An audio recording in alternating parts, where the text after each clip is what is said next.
Hello! Welcome back to Blog of the Hut. It's good to be back and good to be using Avatar Connect once again. This is going to be my video game diary. Yeah, that's it. In terms of my diary, what I've been up to recently, I've recently got Arkham City, which has been really exciting. Great to be back into the Batman game. It's looking good so far. But what I'm going to be discussing in this post is some more Mass Effect DLC. In fact, the final piece of Mass Effect 2 DLC, the Arrival. Yeah, I'd say it's another really good piece of DLC from BioWare. The one thing I would say about it, does seem pretty essential for the storyline for Mass Effect 3. So obviously that's a big incentive to come and buy it. I'm not really sure what I think about making big storyline pieces something that fans have to pay extra for, but nonetheless, I'm a sucker and I got it half price, so definitely worth having a look if you're a Mass Effect fan. Okay, so what I'll be discussing is just the story in general. So Shepard gets a call to rescue an Alliance scientist who's discovered finally some hard facts about the Reapers, that they are real, unlike what most of the galaxy still believes them to be a myth.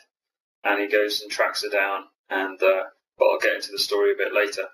So I'm going to crack on in a second with some new stuff.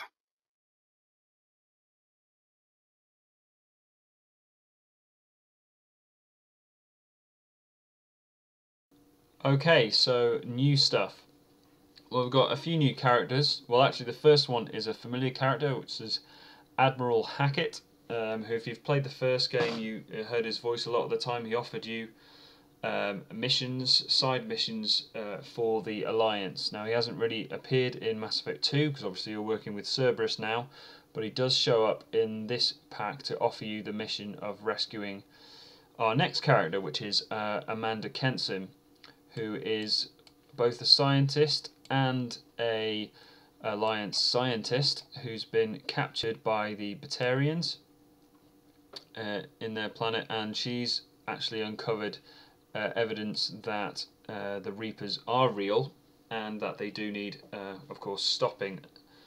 The last thing that's new is a Reaper device, really, called Object Rho, which the Alliance scientists have uncovered and basically discovered a countdown to the Reapers' arrival, and they've actually measured it to know that the Reapers' arrival is pretty much imminent unless they blow up the nearest mass relay through which they'll be coming.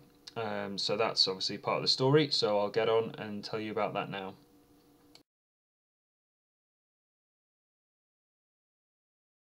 Okay, that's that. So we get on with the story, and of course, when I discuss a story, there is no escaping, excuse me, a spoiler alert.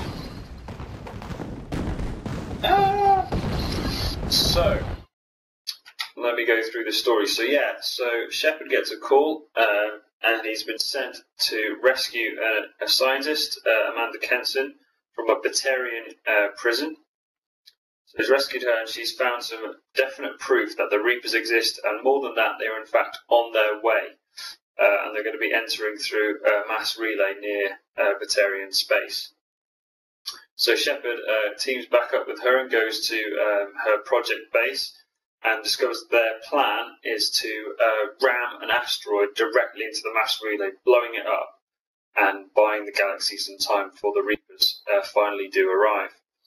But unfortunately, when Shepard gets there, he's suddenly knocked out and realises that actually Amanda and the entire team have been indoctrinated and are working for the Reapers, which means he's run out of time to actually warn the Batarian colonies. But nonetheless, he manages to fight back and restart the asteroid, blowing it up with seconds to spare. As a warning message from Harbinger, the leader of the Reapers, who unfortunately stops him from communicating with the Batarians to get them to escape, but he still manages to blow up the mass relay and save the galaxy, at least for a little while, until the Reapers, of course, arrive in Mass Effect 3. So yeah, it was a pretty exciting piece of DLC, not as long or as varied as Lair of the Shadow Broker, but still a lot of fun to play. Yeah, definitely a lot of fun to play, and yeah, well worth a look at, especially as the consequences of Shepard blowing up a mass relay in Batarian space are obviously going to play into why he's on trial and earned the judgment in the beginning of Mass Effect 3. So definitely a nifty little piece of DLC. Already overrunning, so I'll wave you goodbye and see you soon.